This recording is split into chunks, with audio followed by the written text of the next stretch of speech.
नमस्कार, आप देख रहे हैं भारत की बात। मैं आपके साथ शोभना यादव। भारत की बात की टीम आज पहुंच चुकी है कन्नौज, वो कन्नौज जिसे देश की इत्र राजधानी के नाम से जाना जाता है।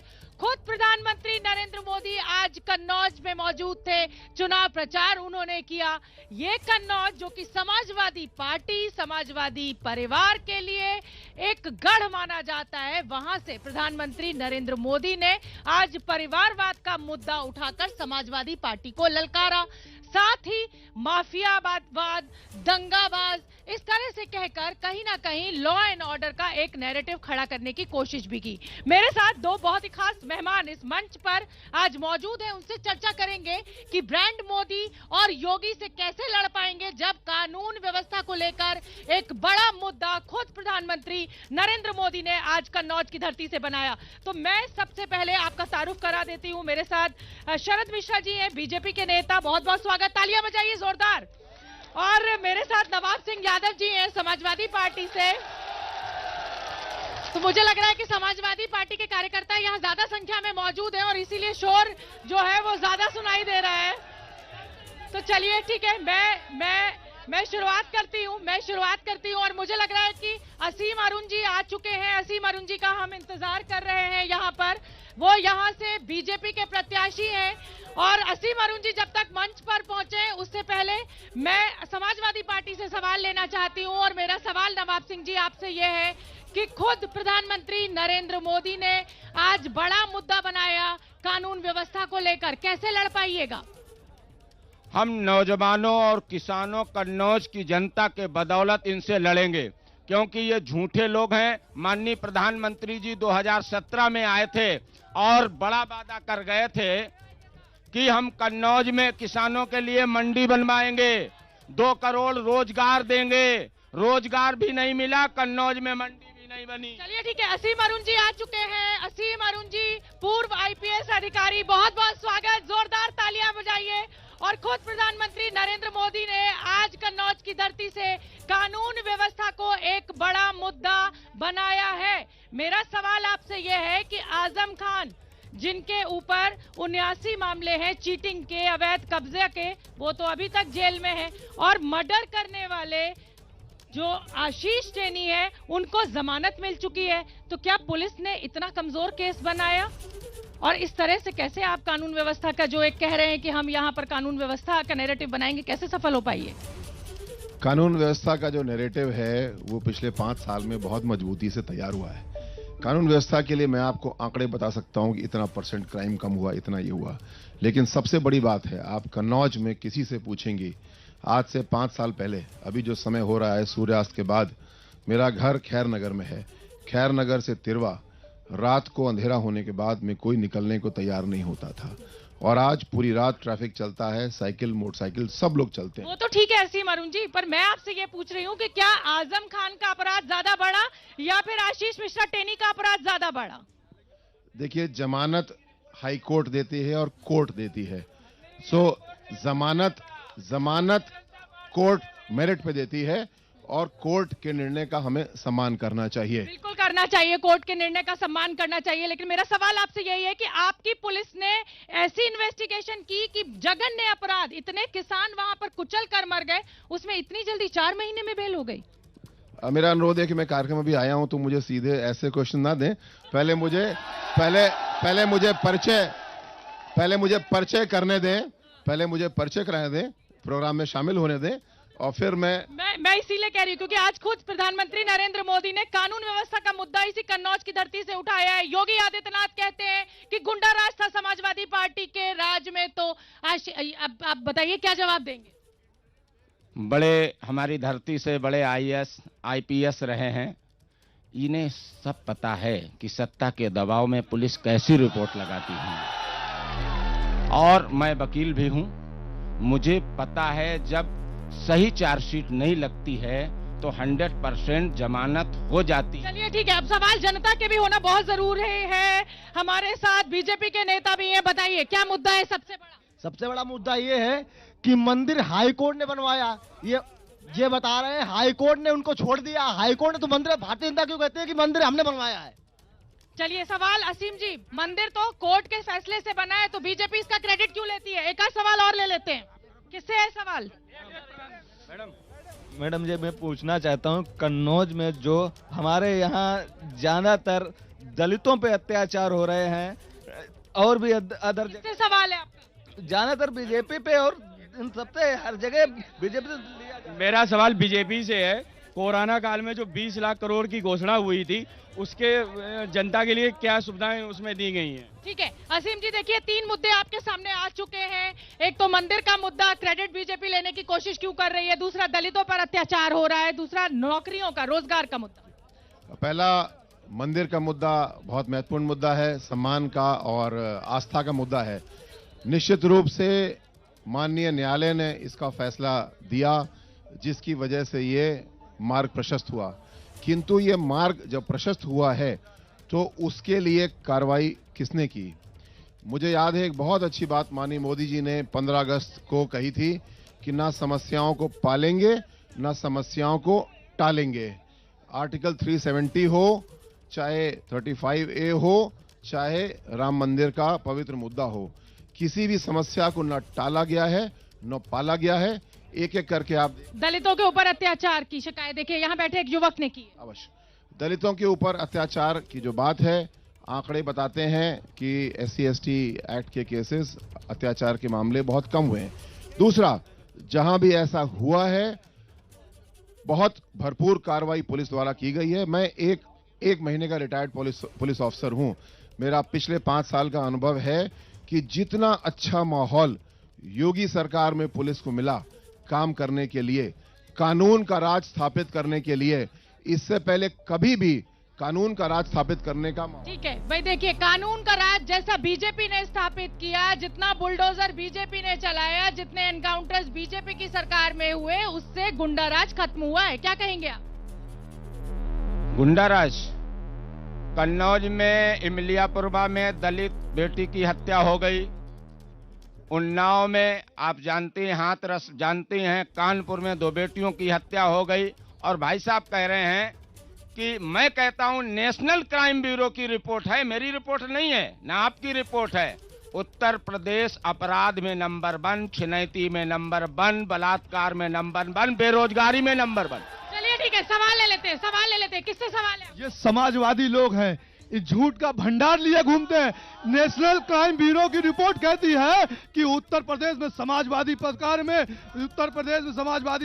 में भारत का 1/3 क्राइम था, और इस बार इस समय भारतीय जनता पार्टी की सरकार में अगर 1 नंबर पायदान से उत्तर प्रदेश 17वें पायदान पर आया है। मैडम, ये हम सवाल पूछिए ना, भाषण नहीं सुनना है सर। यहाँ पे को ये बताना चाहते हैं, ये सब दंगाई लोग हैं। आपने गौर किया? आप बीजेपी वालों के लिए कह रहे हैं?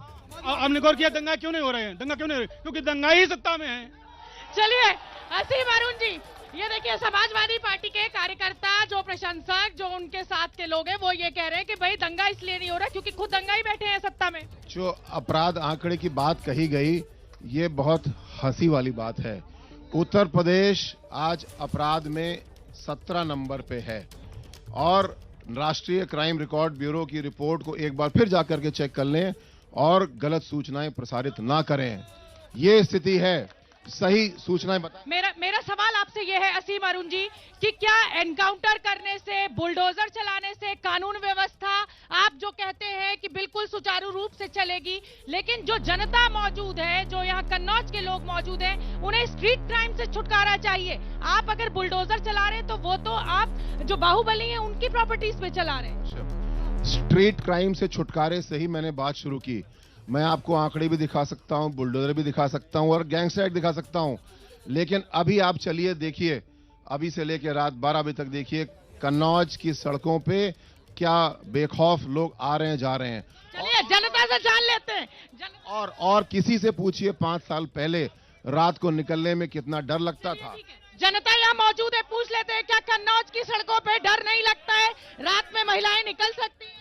मैं भाजपा के प्रत्याशी से कहना चाहता हूं कि 5 साल में पहले तो अपने 5 काम गिना दें जो सांसद ने किए हो यहाँ। वो तो गिना देंगे, आप पहले बताइए क्या कन्नौज सुरक्षित हो गया है? महिलाएं या रात में निकल सकती हैं? बिल्कुल नहीं हुआ है मैम, बिल्कुल नहीं हुआ है। और सुरक्षित की बजाय यहाँ पे केवल सांड सुरक्षित है, इंसान नहीं सुरक्षित। कन्नौज के सांसद सुब्रत पाठक जी एक तहसीलदार को घर में घुस के मारते हैं, ये कानून व्यवस्था है? मंत्री का एक बेटा किसानों के ऊपर गाड़ी चला देता है, इनकी ये कानून व्यवस्था है? ये कैसी कानून की परवाह? भाई जनता, ये कैसी कानून की परिभाषा है? ये पूछ रहे हैं यहाँ के लोग, ये कह रहे हैं कि हम यहाँ बिल्कुल सुरक्षित नहीं है। शोर से आपको अंदाजा हो गया होगा। कानून शोर, क्योंकि शोर करने की आदत लोगों की है जो यहाँ पे उपस्थित हैं। मेरा अनुरोध है शोर पे नहीं, तर्क पे चला जाए, और भीड़ तंत्र पे नहीं, लॉजिक पे, तर्क पे चला जाए। और अपराध के आंकड़े भी हैं, लेकिन मैं आंकड़े पे नहीं जा रहा, मैं तो परसेप्शन पे जा रहा हूं। और परसेप्शन आप स्वयं देखें, अभी हर घर में ये बात होती है कि आज हमारी महिलाएं, हमारी बेटियां कन्नौज में पूरी तरीके से सुरक्षित। चलिए, बेटियां पूरी तरह से सुरक्षित है, लेकिन नवाब सिंह यादव जी, आपसे मेरा सवाल ये है कि आज प्रधानमंत्री नरेंद्र मोदी बड़ा हमला बोला है परिवारवाद को लेकर, और इस परिवारवाद के चलते क्या लग रहा है आने वाले चरणों के चुनाव में नुकसान हो सकता है आपको? कोई नुकसान नहीं होगा। लोग समझ चुके हैं माननीय प्रधानमंत्री भी झूठे हैं, क्योंकि पहले मंडी की बात कर गए थे और परिवार रही परिवारवाद की। पंकज सिंह क्या है? पंकज सिंह को टिकट दिया गया भारतीय जनता। राजनाथ सिंह के बेटे का आप जिक्र कर रहे हैं? बिल्कुल। और दूसरा हम जो संदीप सिंह, तीसरा योगी आदित्यनाथ के नाना थे महंत अवैधनाथ, उन्होंने मंदिर की भी पुजारीगिरी उन्हें सौंप। चलिए, परिवारवाद का आरोप लगातार बीजेपी की तरफ से लग रहा है सीमा अरुण जी, लेकिन आपकी पार्टी में भी ऐसे बहुत सारे लोग हैं जिन्होंने अपने पिता की विरासत को बतौर नेता संभाला है। इसका सबसे बड़ा उदाहरण मैं स्वयं हूं। भारतीय जनता पार्टी अच्छे नेतृत्व को विकसित करती है। मेरे जैसा व्यक्ति जिसने अपने फील्ड में अच्छा काम किया, मेरे पास करोड़ों रुपए नहीं है, मेरे पास कोई राजनीतिक परिवार नहीं है। भारतीय जनता पार्टी ने मुझे उत्साहित किया, और मैं समझता हूं ये मेरा काम है कि आज जो युवा हैं उनको मैं, जैसा मुझे राह दिखाई गई है उसी तरीके से मैं उनको उत्साहित करूं, और आने वाले समय में परिवारवाद और पैसे का बल राजनीति में समाप्त होगा। हमारा हम आगे बढ़ेगा। मैं कह रही हूँ कि आपको बीजेपी ने बड़ा उत्साहित किया, प्रोत्साहित किया, उसके बाद आप बीजेपी में। मेरा सवाल आपसे यह है कि अखिलेश यादव कहते हैं कि हम हैं अम्बेडकरवादी, हम हैं समाजवादी, फिर असीम अरुण फूल कैसे पकड़े हुए हैं? फूल ऐसे पकड़े हुए हैं कि जो सामाजिक व्यवस्था थी जिसको बदलने का जनादेश समाजवादी पार्टी को मिला था, उसको व्यवस्था को बदलने के बजाय अपने परिवार को, अपने जाति को सबसे ऊपर बैठाने का प्रयास किया गया। भारतीय जनता पार्टी ने इस व्यवस्था को बदल करके हॉरिजॉन्टल करने का प्रयास किया। बिल्कुल, इसका मतलब भारतीय जनता पार्टी ये कहती है कि जो परिवारवाद जो समाजवादी पार्टी में चल रहा था उसको बदला है, और इसीलिए इतना अच्छा शासन। सवाल ले लेती हूँ, मैं सबसे ले लेती हूँ। मैं युवा हूं और मैं भारतीय जनता पार्टी के प्रत्याशी से पूछना चाहता हूं कि 5 साल में जो भारतीय जनता पार्टी की सरकार थी, इन्होंने कितने युवाओं को रोजगार दिया? इन्होंने हमारा क्वेश्चन जो है समाजवादी पार्टी से है। समाजवादी पार्टी दलित विरोधी है। इनका जो है दलित जो है ये विधायक 3 बार से विधायक है, उसको इन्होंने आज तक मंत्री नहीं बनाया, और ये जो है पूरी तरीके से दलित विरोधी सरकार है। ठीक है, तो पहला जवाब मैं समाजवादी पार्टी के नेता से ले लेती हूँ कि आप दलित विरोधी हैं। आपने सवाल सुन लिया होगा, दीजिए जवाब। हम दलित विरोधी, हम समाजवादी लोग हैं, और हमारे लिए सब बराबर हैं। केवल ये कहते हैं सबका साथ सबका विकास।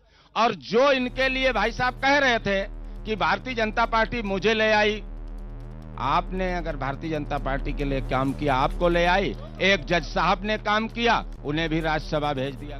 गलत आरोप, ये गलत आरोप। ये युवा का सवाल है आपसे, नौकरियों को लेकर, रोजगार को लेकर, और इसमें कोई शक नहीं है असीम अरुण जी, आप अभी तक पुलिस में थे, आप जानते हैं कि स्थिति जमीन पर बेहद खराब है। आज ही 4.5 लाख नौकरियां सरकार में सीधे तौर पे दी गई हैं। 3.5 लाख नौकरियां आउटसोर्सिंग दे दी गई हैं। मैं उपस्थित साथियों को केवल एक चुनौती, आदरणीय नवाब सिंह जी, अभी देखिए कानून व्यवस्था 1 मिनट में हम सिद्ध कर देंगे। समाजवादी पार्टी के ज्यादा साथी यहाँ उपस्थित। आप भी गर्मी उतार देंगे क्या? बिल्कुल नहीं, गर्मी नहीं उतारूंगा मैं नवाब सिंह जी से अनुरोध कर रहा हूं कि 2 मिनट में अपने साथियों को अनुशासित करके दिखा दें, मैं मान जाऊंगा। सवाल ले लेती हूँ, मैं सवाल ले लेती हूँ। सवाल बताइए। मैं पूछना चाहता हूं भारतीय जनता पार्टी के प्रत्याशी से, क्या जरूरत थी? आप इतने आईपीएस होकर सर्वोच्च पद पर रह के समाज सेवा कर सकते थे, कौन सी लालच और किसमें आ गए? असीम अरुण जी, ऐसा क्या लालच है, ऐसा क्या फायदा नजर आया कि इतना बड़ा पद छोड़कर आप यहाँ आ गए सियासत में? मैं बहुत आभारी हूं, आपने बहुत ही अच्छा सवाल पूछा, लेकिन इस सवाल का जवाब सुनने के लिए थोड़ा सा 2 मिनट का। भाई मैं चाहती हूँ आप लोग सब शांत हो जाएं, प्लीज। जवाब सुनिए, सवाल पूछ रहे हैं तो जवाब सुनिए पहले। बहुत गहरा सवाल पूछा बेटा आपने। क्या नाम आपका? आनंद जी, बहुत धन्यवाद। नवाब सिंह जी, मेरा अनुरोध है कि अपने साथियों को थोड़ा सा अनुशासित करने का प्रयास करें। मैं समझता हूं आपके लिए मुश्किल है, पर फिर भी आप चेष्टा करें, क्योंकि ये सवाल बड़ा महत्वपूर्ण है और इसका जवाब भी मैं देना चाहता हूं। अगर अनुशासित माहौल में सुनने को हमारे साथी जवाब दीजिए।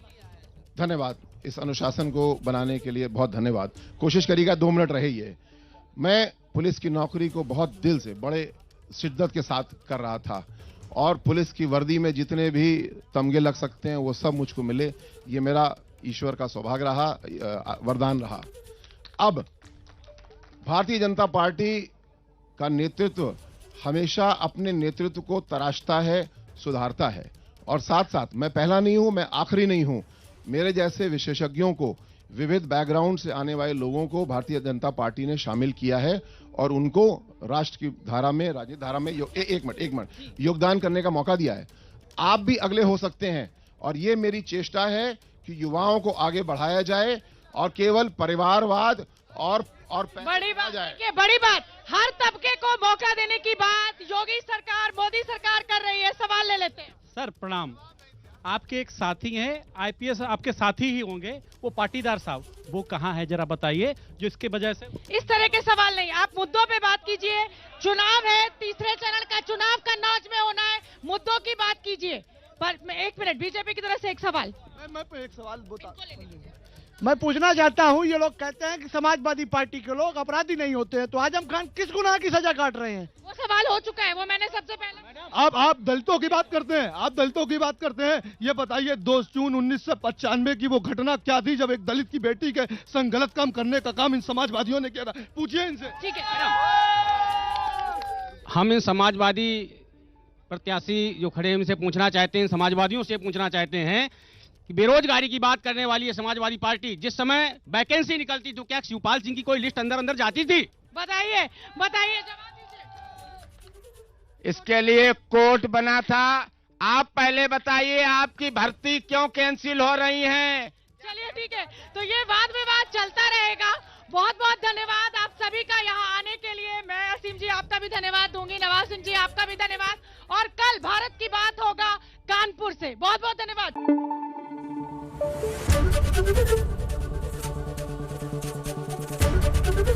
एबीपी न्यूज आपको रखे आगे।